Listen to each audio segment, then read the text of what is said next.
The sun hung low over the Nebraska plains, painting the fields gold as dust swirled around the rusted legs of a combine harvester that had coughed its last breath an hour ago.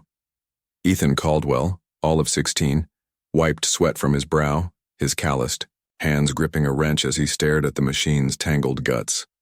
His father, Tom, a farmer with a face carved by years of wind and worry, stood nearby, muttering about the harvest deadline. The air smelled of dry earth and desperation. "Piece of junk," Tom growled, kicking a tire. "If we don't get this fixed by tomorrow, we're done for. Bank's already breathing down my neck." Ethan didn't look up. He'd heard the bank talk too many times, how the farm, their home for 3 generations, teetered on the edge of foreclosure. Instead, he focused on the machine, tracing hydraulic lines with his eyes, searching for the fault. He wasn't a mechanic, just a farmer's son, but he'd always had a knack for fixing things. Tractors, pumps, even the old radio in the barn. His hands moved with quiet confidence, though his heart raced with the weight of his father's words. Across the field, a sleek black SUV rolled to a stop, kicking up a cloud of dust. Tom squinted, shielding his eyes. "Who's that now?" he muttered. The driver's door opened, and out stepped a man in a tailored suit, his polished shoes absurd against the gritty soil. He was tall, with sharp features and a smile that didn't quite reach his eyes. Richard Vance, CEO of Agritech Solutions, the company that sold them the overpriced harvester now sitting dead in their field. Ethan glanced up then back at the machine, uninterested in whatever sales pitch was coming. "Tom," Vance called, striding over with the ease of someone used to being heard. "Heard you were having trouble. Thought I'd swing by." Tom's jaw tightened. "Trouble's one way to put it. Your machine's been nothing but a headache since we bought it. Now it's quit, and we're losing daylight." Vance raised a hand, placating. I get it. These things happen. Let's take a look." He peered at the combine, then at Ethan, who was still tinkering, oblivious to the conversation. "Your boy know what he's doing?" Tom snorted. "He's better with machines than most of your so-called technicians. But this ain't a toy. It's a $100,000 problem." Vance's eyes narrowed, appraising Ethan. The kid didn't look like much, sunburned, lanky, in a faded flannel and jeans, but there was a focus in his movements, a quiet intensity. "Hey, kid," Vance said, his tone half amused, half condescending. "Think you can fix it, or should I call my team?" Ethan didn't look up. "I'll figure it out," he said, voice steady, tightening a bolt. Vance chuckled, glancing at Tom. "Confident, huh? All right, kid, give it a shot, but don't break it worse." He leaned against the SUV, pulling out his phone, already distracted. Tom shook his head, muttering under his breath, but Ethan barely noticed. He was lost in the puzzle of the machine, his mind piecing together the problem like a jigsaw. A loose hydraulic coupling, maybe, or a clogged filter. He crawled under the combine, flashlight in hand, ignoring the heat and the sharp edges of metal grazing his skin. Vance watched for a moment, then turned to Tom. "You know, Tom, I could pull some strings. Get you a discount on a new model.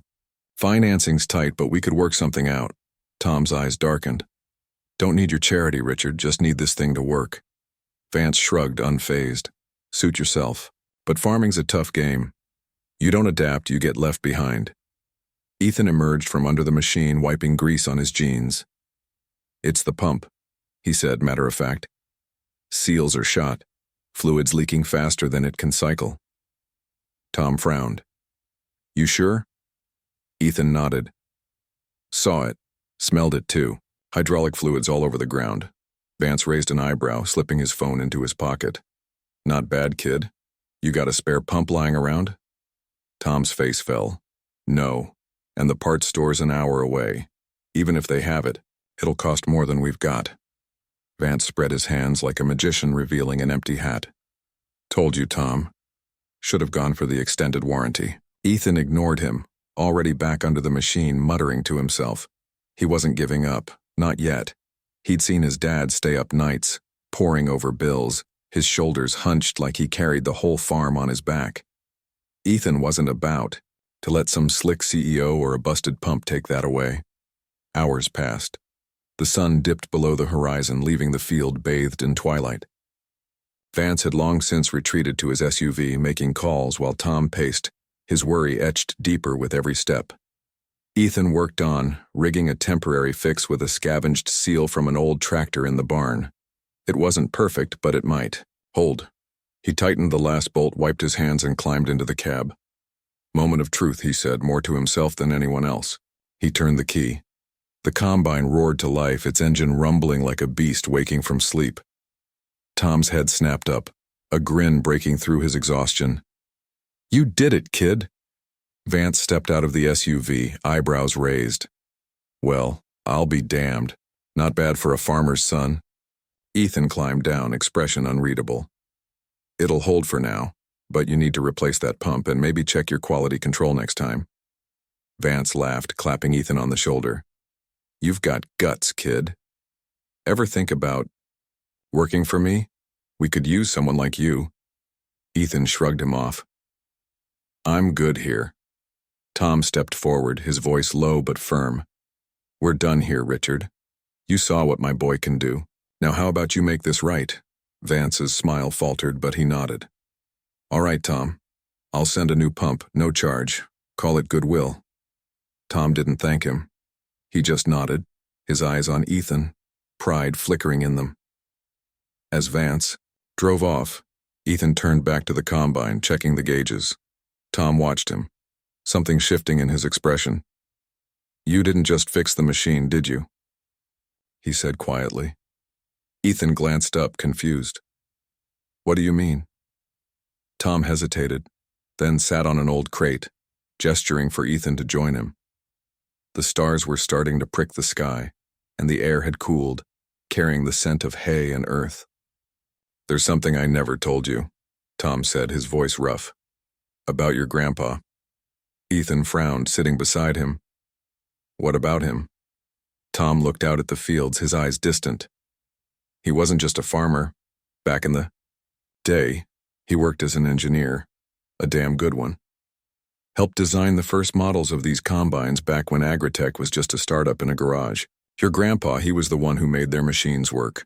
Without him, Vance wouldn't have a company to run." Ethan's wrench slipped from his hand, clattering on the ground. "Why didn't you tell me?" Tom sighed. He didn't want the credit. Said it was enough to see the machines help farmers like us. He left agritech when they started cutting corners, putting profits over people. Moved here, bought this land, and never looked back.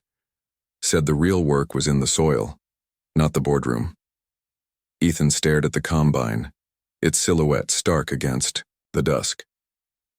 "So that's why you never trusted Vance." Tom nodded. He forgot where he came from. Forgot the people like your grandpa who built his empire. But you, Ethan, you've got his gift. Not just for fixing things, but for doing what's right, no matter who's watching. Ethan's throat tightened. He'd always thought of his grandpa as a quiet man who loved the land, not a genius who'd shaped an industry. The weight of it settled on him, not heavy but warm, like a hand on his shoulder.